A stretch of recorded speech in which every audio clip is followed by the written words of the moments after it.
Whether you use your bike daily or once in a while, bikes are big, bulky and awkward to store. Save space by installing a bike mount so you can store your bike off the garage floor.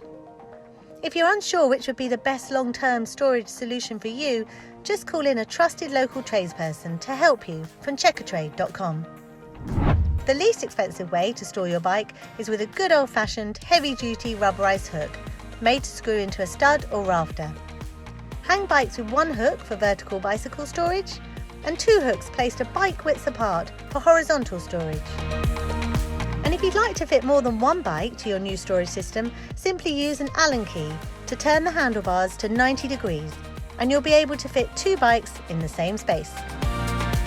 Don't forget to include in your plan a spot to keep helmets, locks and other accessories close by. If you don't have the wall space, you can fix a scaffold pole to the ceiling and simply hang your bikes by their saddles.